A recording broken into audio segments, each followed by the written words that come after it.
Hello there. Welcome to Business Edge. I'm Esther Awoniyi. Many thanks for joining us today.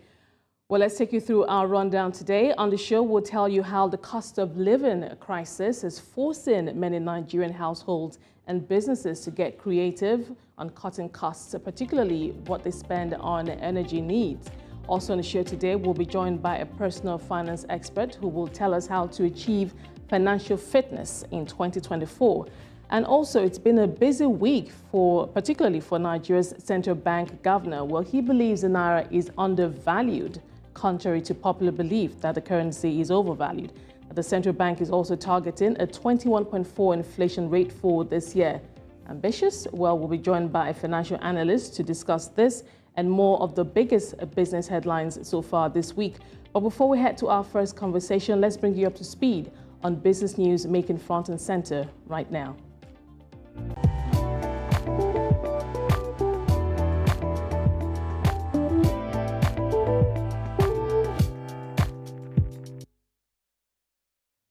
The Nigerian National Petroleum Company Limited has completed the construction of a 150 million litre storage facility for the Port Harcourt Refining Company. Now, the storage facility, located in the Atlas Cove, is part of the company's preparations for the full operation of the refinery.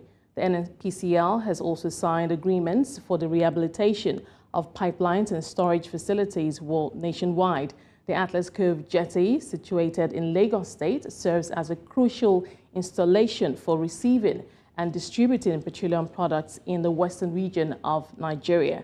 In 2023, NNPCL's retail arm distributed approximately 14 billion litres of products such as petrol, diesel, and kerosene. Additionally, the NNPCL has established an aviation arm to supply fuel to international carriers, with plans to serve more airlines in the future. Now, elsewhere, as part of its investment drive into Africa's most developed economy and the end of restrictions, Saudi Arabia is importing cattle and lamb products from South Africa. The Saudi Food and Drug Administration lifted a 20-year ban on South African meat import in August, and final approvals for the halal cuts to be shipped to the Middle Eastern nation are now in place. The plan is to begin exports in the coming weeks, according to Matthew Karen, part owner of Karen Beef, one of South Africa's largest meat producers. This move is part of Saudi Arabia's efforts to strengthen trade and investment ties and diversify its economy away from oil. Aside from the meat market, there are opportunities for cooperation in pharmaceuticals, technology, and travel between the two countries. Meanwhile, the head of Kenya's Public Debt Management Office at the Finance Ministry is set to step down within the next 2 months, according to Kenya's Business Daily newspaper. Well, Haron Sirima, who has been in charge since 2018, played a crucial role in the country's management of the Eurobond issuances. Well, Sirima stated, and I quote, "My tour of duty has come to an end. I need to give way to young blood. I have a couple of months to go, awaiting recruitment of a new director," end of quote. And the Public Service Commission, responsible for hiring civil servants, has already advertised the position. When asked for more comments, Sirima referred journalists to Chris Kiptu, the Finance Ministry's Principal Secretary. At present, there has been no response from Kiptu. Those are our top headlines. We'll take a break. I'll be right back to bring you up to speed on trading at the NGX yesterday, and of course, big news from the market. Stay tuned.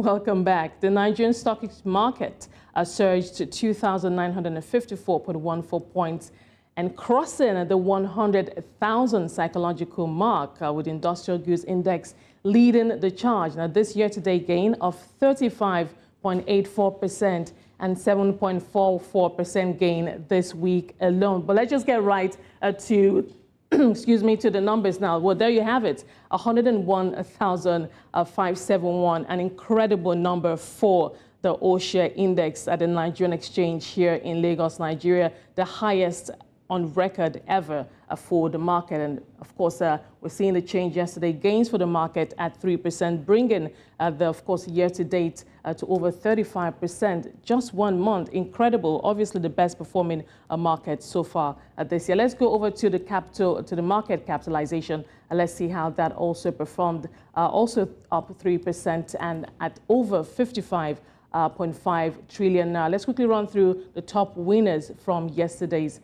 trading session. Well, we have WAPIC up 10%, so it's a mixed bag here also, but we have industrial giant there, Boer Cement up 9.98%, Japan Gold, UPL, and Triple G. But it has been the industrial stocks, the big ways, the blue chips, and some banking counters from the Tier 1 banks that have been at the forefront of this rally, driving the market to new highs never seen before. But let's quickly take a look at some of the top losers from yesterday's session. NEM Insurance down 10%. We have Cadbury from the consumer goods sector also shedding 9.96%. We have TIP, May & Baker from the pharmaceutical sector down just under 10%. Mac Nichols also down just under 10%. But let's take a look at the sectoral performance for the key indicators that we track here on the show to give you a better picture of how the market performed yesterday. Banking index, quite surprising. We continue to see profit taking on some banking counters that have appreciated since this rally began. So that is being reflected now in the banking index, which shed 0.61% yesterday. Same thing for the insurance sector. So we're seeing the financial services stocks we're seeing profit taking in both the banking and insurance sector. Oil and gas still standing strong, but just up marginally 0.09%. Consumer goods also standing strong. Also, an interesting story for the consumer goods.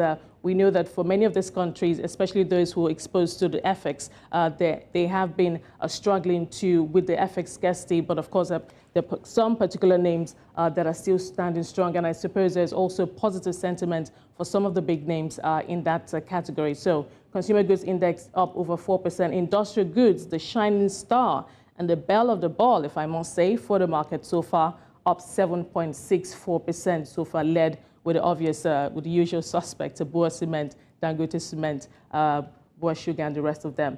So that is the market performance so far. The market is open for business today already, opened at 10 a.m., and we will continue to keep our eyes on the numbers and see if there might be a market correction, because when we do see the market advancing consistently and hitting, high numbers, at some point, there will be a market correction, which is what we're already seeing, also profit taking, which is what we're already seeing with the financial services stocks. So there might be some kind of a market correction on the horizon, but we'll continue to keep our eyes on the market and see if that happens and if the fundamentals can continue to support this rally that we're seeing. We'll take a quick break and we'll be right back with our first conversation. Join us again.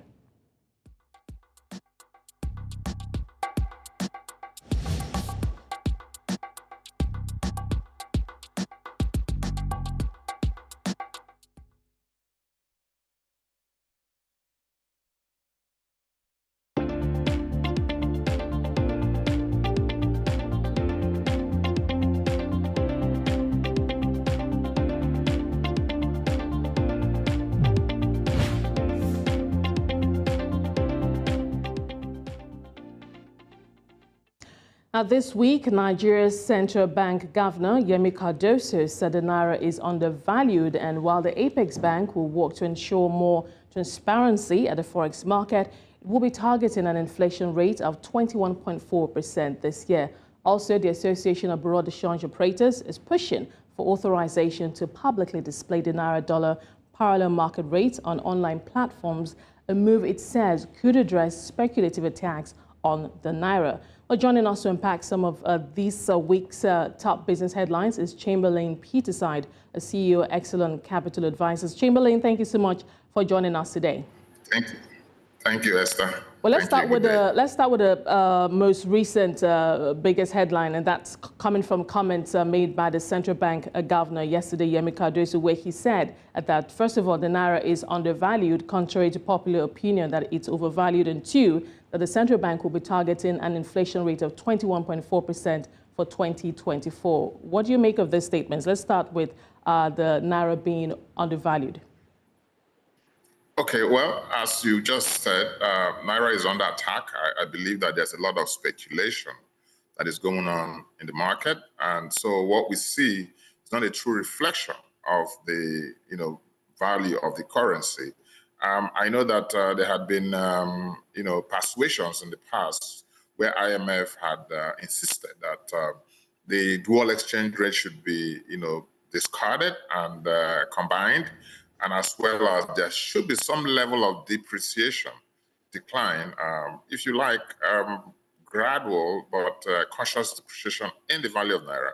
I think that has gone overboard, and I believe that the central bank governor has a strong point in saying that as it is right now, the Naira is undervalued. I totally agree with that, especially in light of the fact that Nigeria generally, economically, it punches below its weight. Okay, we're talking about $1 trillion economy going forward. I think that makes a lot of sense. There's a lot of mismatch and a lot of economic misnomer that we experience in Nigeria, both in terms of oil production, both in terms of the sources of our revenue, which is too monoproduct. And so, there's a lot of problems that the country faces, and that has resulted in the attack on the currency. And you just have to tackle it on different levels. Right. But I think there's a point, it's undervalued. It shouldn't be where it is right now. Right. So still on that, the broad exchange operators have said or are asking for authorization, seeking authorization to post the daily rates of the Naira versus dollar on online platforms. They believe that this could potentially reduce speculative attacks on the Naira. We know that, of course, the previous central bank governor did do away with that and wanted only the rates from the official market to be made public, because according to the former central bank governor, the CBN does not recognize the parallel market, only the official market. Could this, to what extent could this help ease the Naira? Also, isn't where the Naira is today a function of demand and supply? We know that there's an acute scarcity in dollars. So how do we know that where the Naira is today isn't a reflection of the current supply and demand dynamics at the market? Absolutely. Where it is a reflection of demand and supply. We have an undersupply of Forex because we don't have the flow of foreign direct investments as well as foreign portfolio investments. We rely on oil revenue mostly. And when you have the kind of stealing that we've been experiencing in the industry, then you don't have sufficient production that you will export and earn dollars.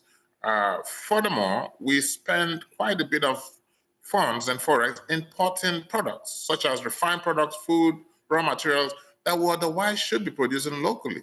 So overall, there is a big scarcity because you don't have the kind of supply for a large economy like ours in foreign currency that you deserve. And so therefore, people are bound to speculatively attack the currency. But as for whether or not the publication of the rates would make any difference, I don't see that, because after all, the operators in the parallel market, they are all in communication. The rates in Lagos and the rates in Port Harcourt and Abuja are harmonized. Unfortunately, it's done informally. So publishing those data, so it becomes public.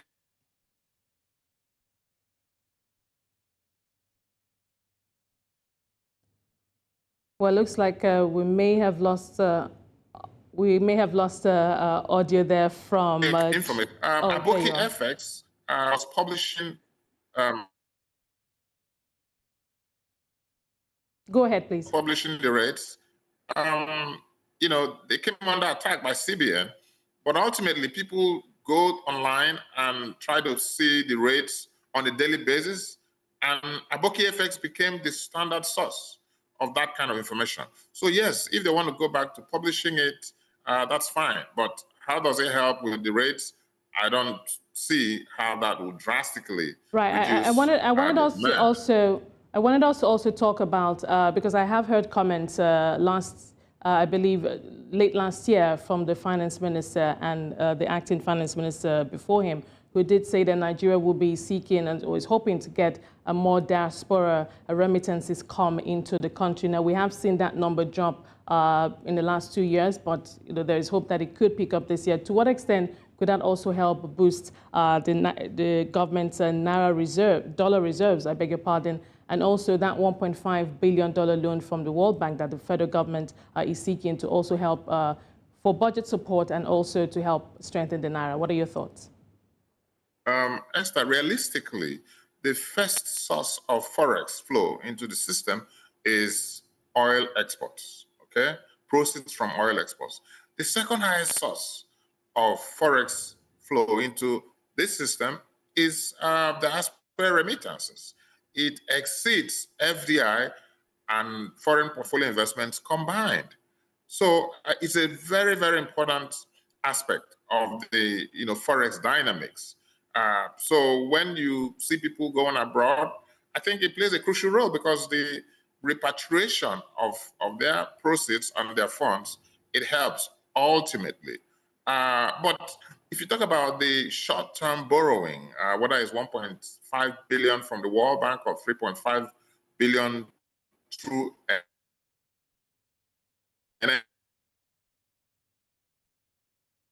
well, it looks like we're going to have to leave it there. Those are what I call shotgun, maybe well, yeah.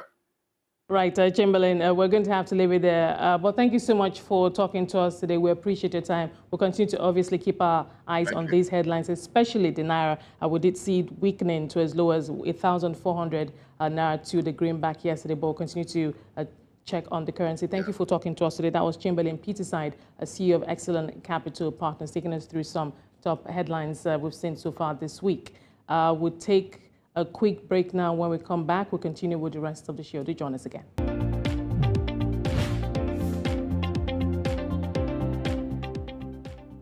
Welcome back. Now, rising fuel costs in Nigeria are squeezing wallets and forcing businesses to get creative. And many have turned to liquefied petroleum gas generators, hoping for relief. But is this alternative sustainable and safe? Well, joining us to get some perspective on the cost, risk, and future of LPG is Tunde Onakoya, CEO of AutoClinicNG Solutions. But before we speak to Tunde, we did go out to the streets to speak to some small business owners, just see how they're using the LPG power generators to reduce their energy costs, and then we'll come back to Tunde. Fuel subsidy undoubtedly has a pass-through effect on the prices of goods and services in Africa's largest economy. Due to this, households, individuals and businesses are beginning to cut costs or adopt measures to ensure that they reduce the impact on their wallets. Here, a cross-section of businesses have adopted the use of LPG-powered generators so they can reduce the impact of the high cost of premium motor spirit on their bottom line. Let's meet them. When I was using petrol, in a week I spent almost 18,000, but now it's 112.5 kg lasts me a week. And I buy it between 10,500 and 11,000. It consumes less, and the price was reasonable then. But now, as we all know, the price of gas has also gone up. But if you compare the repair, how often you have to repair compared to petrol, it's far, far better. And fuel is 650 now. Gas is 1.2. So we go back to fuel. We use fuel like 2 days, gas 3 days. The enthusiasm that followed the initial switch to liquefied petroleum gas, LPG power generators may have waned with the rise in the cost of LPG per kilogram. However, analysts have some concerns. When you change your systems, change your processes, you also do a new risk assessment. Those who are doing this, firstly, is to do what is the risk, what is the level of risk we are exposed to. A new set of risk assessment within our workplace should be done. Every system has been designed to achieve a goal, but remember, every system has a level of error margin, and this is something we must keep in mind. The thought they should be using on these cylinders should normally be the ones that have the safety valves that prevents overflow or sudden flow of gas to the generator itself. And then let's not forget that the cylinder must be a cylinder that is in good condition. and it's supposed to be certified every 5 years. Safety is a major drawback for these analysts. Hence, they're asking for measures to ensure safety. That's why we also need SON to come into this picture. SON is a standard agency of Nigeria. Now, one thing we have to look out for is what are the installation kits we are bringing in? Who is bringing in this installation kit? I mean, what are the standards? I mean, what quality do they have? And this is where I think SON has a huge role to play, because we need to look at where they're bringing it from. Anybody can put together installation kits based on what is trending in Nigeria, and it becomes a huge issue. Before they come in, who goes to certify them that these are really quality toolkits that will be used for conversion in Nigeria? If we know that people are adopting this much right now, then we should just put checks and balances in place. We should encourage people to use it if that's what they want to use, but ensure that proper checks and balances are put in place in terms of the quality of the materials that they are using at every point in time. While switching to LPG generators offered initial relief for businesses struggling with rising fuel costs, the long-term sustainability of this solution remains uncertain. Balancing affordability with safety necessitates further due diligence and perhaps government intervention to ensure wider access to safe and cost-effective alternative energy sources. In Lagos, for News Central, I am Perpetua Fasami-Peter. Right, let's bring in Tunde now. Tunde Onakoya, CEO, AutoClinicNG Solutions. Tunde, thank you so much for joining us today. Before we talk about sustainability, safety issues, I'd just like to start off by just getting your thoughts on this trend in the first place. Small businesses and households switching away from premium motor spirit or petrol fuel to liquefied LPG-powered generators. What do you make of this trend? Well, good morning to you, and thank you for having me here. I think it's born out of necessity. Necessity, they say, is the mother of invention. People will come up with creative ways and creative solutions to the problems they have. Whomever is solving that problem gets the best attraction from people generally. And that's what it is. So what I think about it, I think it's born out of the need to solve a problem. The problem is costs, and nothing but costs. And every other thing is out of the window when cost is factored into a situation for a business person. That's what happens. Is there a regulator who is supposed to oversee this trend or the usage of LPG powered generators? I know that there's been comments, or there was that time in the news, probably still ongoing, where the government did say that some vehicles will be converted from petrol, away from petrol to gas. Does this also fall on that conversation of not just the vehicles but also generators? Do we need the authorities coming to sanction this? Of course, we need to ensure that the authorities come in this because the number one duty of government is regulation of passion. And if government refuses to regulate, then the system will self-regulate itself.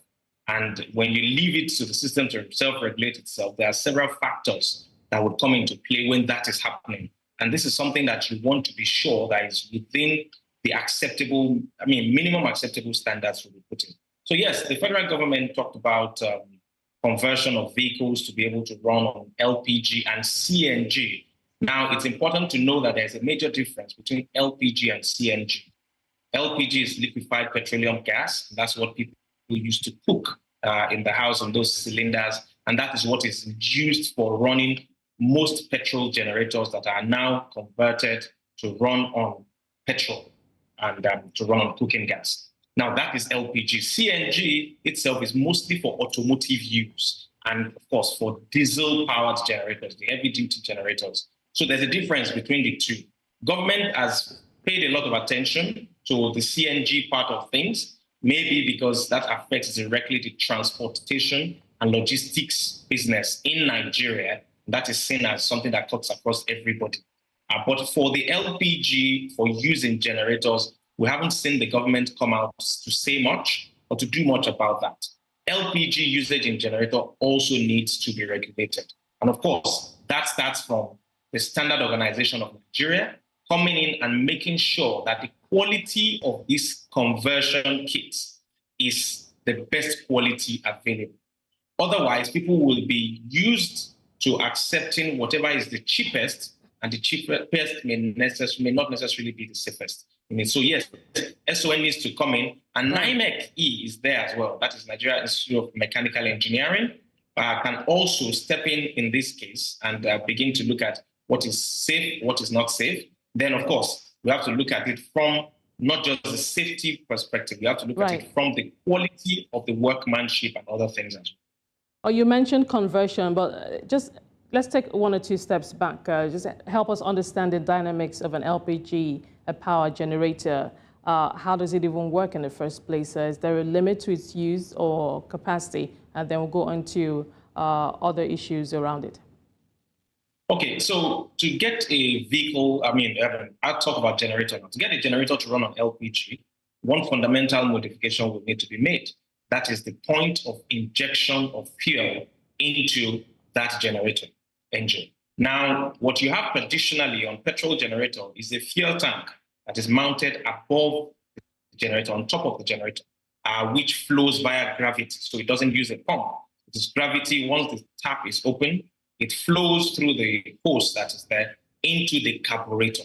Now, the carburetor is a device that is on the generator that mixes air and fuel together for combustion. Of course, the spark plug will then ignite that for it to burn.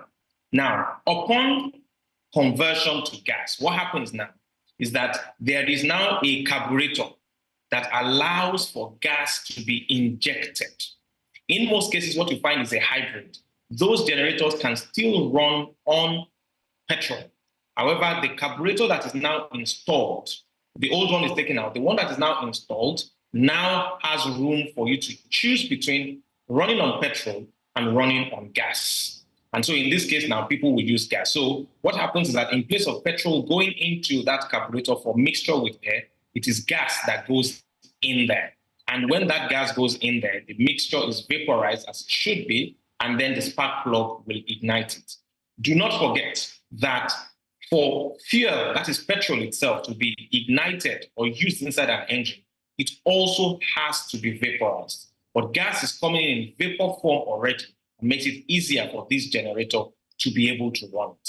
So that is the process of getting a generator to actually run on LPG, or say gas that is commonly cost. Right. Now, using the LPG instead of petrol was supposed to or meant to be a cheaper, a more affordable alternative, but it would appear that the gap between petrol and LPG is closing, and LPG may not be as affordable and even profitable as it used to be, based on some of the comments we heard from some of the respondents that we spoke to in that report. What do you make of this, and are there perhaps other options or alternatives for small business owners? Okay, so let's look at it holistically. That's looking at the use of LPG or gas powering generators. When we want to look at it holistically, it is beyond just the costs now. And when we talk about costs, we're not talking about just the cost of buying petrol or the cost of buying the LPG. One, every generator that runs on LPG tends to run quieter than running on petrol, meaning the engine runs quieter and smoother. Number two, that is noise pollution that is taken care of. Number two, the emission from those engines in terms of carbon emission reduces drastically.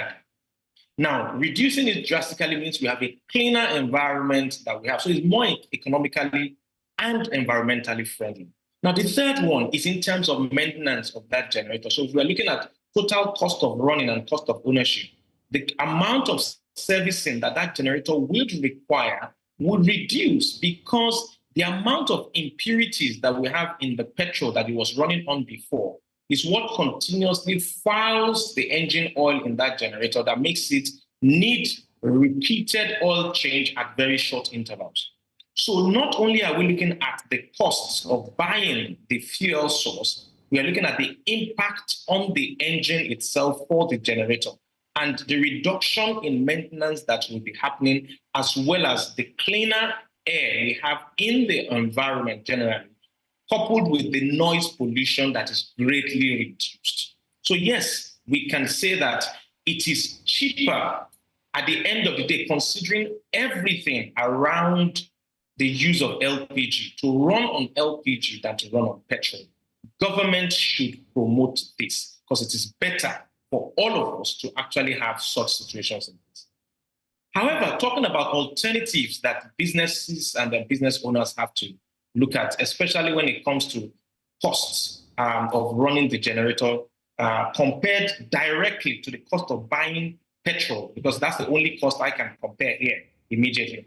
Now, we have to begin to, and I like the fact that the federal government has chosen to liberalize power generation and, to a reasonable extent, distribution. This should give birth to mini grids. Now, when I talk about mini grids, we're talking about a place where you have multiple businesses operating in an environment, and somebody can go there, a company can go there and provide all of them power from a single source. Now, that mini grid power supply will be a hybrid. The hybrid will come from it being solar powered, coupled with a generator that is, maybe say the diesel generator in most cases, that will be able to run on CNG as well. This will generally bring down the cost of that energy usage for each of them. There will be less noise pollution because all of them are on the same grid, not multiple generators. There's no duplication of effort in terms of that. It also would allow for somebody else to start a business venture that is complementary to theirs. So employment opportunities will also come from that. But mini grid, I believe, is going to be the ultimate solution to energy for business. Tunde, I must thank you for your time today. Thank you so much for talking to us, giving us a better perspective and insight on this trend of LPG-powered generators. I've been talking to Tunde Onakoya, as the CEO of AutoClinicNG Solutions. We'll take a quick break and we'll be right back with our international headlines to join us again.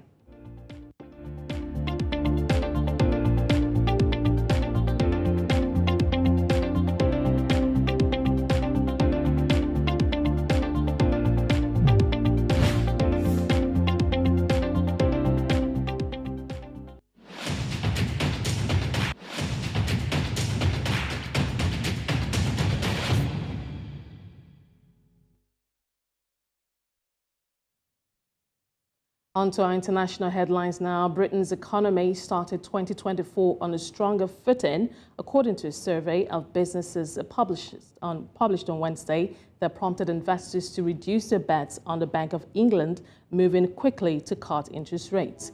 But while service firms grew more rapidly this month, Britain's long-struggling manufacturers were hit by the inflationary impact of tensions in the Red Sea, the Purchasing Managers Index showed. Chris Williamson's S&P 500 Global Market Intelligence chief business economist said firms overall were boosted by hopes of faster economic growth, falling inflation, and lower borrowing costs. Elsewhere, as their statewide protests to demand better wages and living circumstances showed no signs of abating, French farmers damaged food supplies coming in on trucks from outside France, according to a report on Thursday from BFM TV. The images of what appeared to be Spanish fruit laying broken by the side of the A7 motorway in southern France were broadcast by BFM TV.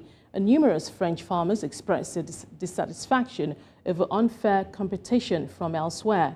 On Thursday morning, as protesters persisted in their promise to converge on the capital in large numbers, a second group of farmers left in a convoy of tractors along the RN12 major road at Arty near Paris.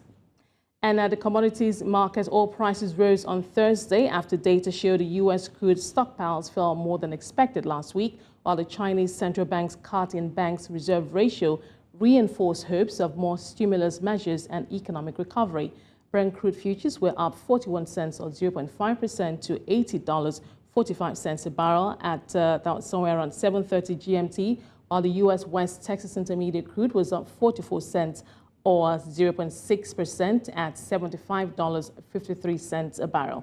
Now, the draw was driven by a stark drop in U.S. crude imports, opens new tab as winter weather shut in refineries and kept motorists off the road.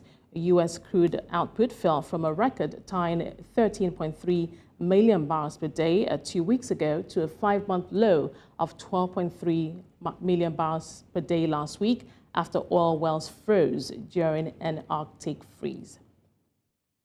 We'll take a quick break and I'll be right back with our final conversation, looking at how you can achieve financial fitness this year. Join us again.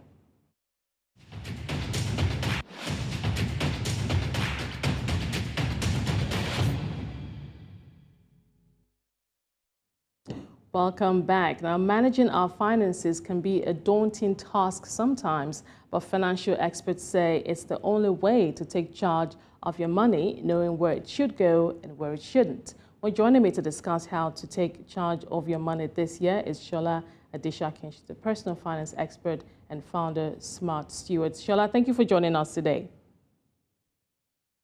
Good morning. I'm glad to be here. Thank you for having me. Well, it's another year, and I'm sure you remember that slogan, new year, new finances, and new whatever. But one of the things that people do want to get ahead of this year is their finances outside of health and exercise and all of that.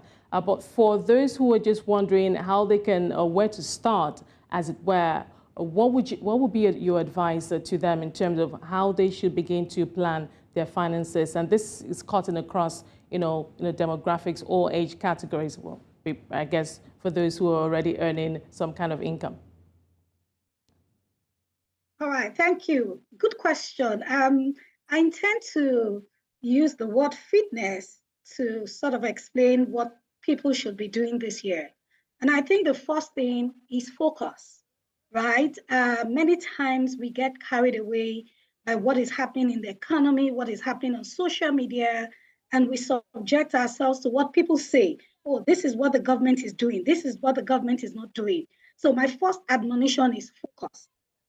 Focus on your personal finance, right? Everybody operates under three types of economies: personal economy, the national economy, and the global economy. You see the last two, you don't have control over them. But for your personal finance, you have a bit of control because you can determine how much you're making and how much you're spending. So focus on your personal economy this year. How am I going to make money? How am I going to monetize my skills, monetize my talents, and start to make money? Right. I think I should start from there. So focus, guys, focus. Now, no grief for distractions. Right. Now, for when it comes to managing money, it would typically be amongst those who already have an income. And I've had a chance to speak to a couple of Gen Zs and young millennials. Well, I'm told I'm Generation X, so well, there you have it. But there seems to be this belief that when it comes to managing money, that's for like the older generation, maybe people in their late 30s, 40s, and those in their 20s do not particularly take it seriously, if you were. And there appears to be this belief that perhaps, or let me rephrase that, I know the personal finance experts do advocate for savings and investments at an early age, as early as possible, possibly in your 20s, when people would typically get their first jobs. But because there is a lack of financial education from schools, and et cetera, that knowledge gap is there. So people do not exactly begin to realize and take charge of their finances until they begin to get serious bills like rent and utilities, et cetera. How can we begin to change that? And I know that that's one thing you preach, that you also teach. You focus on a certain demographic, younger demographic, to get them to begin to think about their money. Right. So financial intelligence, and the word intelligence is my next word in fitness. Now, intelligence should start at the earliest. Now, many times the young people feel that they are too young to understand all of these financial jargons because they have parents, they have guardians who give them money. But the dynamics are changing. Even your guardians and parents, for those young people listening to me, they're looking for who to help them. So the earlier, the better you embraced financial literacy and intelligence, the better for you. I mean, these days we have people hitting their first millions, their first billions, at a very young age. You have a lot of billionaires these days who are under 30. So financial intelligence is not reserved for the older generation. The earlier, the better. Once you embrace financial literacy, how to make your money, how to manage your money, how to multiply your money, it gives you a good head start in life. How about you becoming a millionaire before you're 25?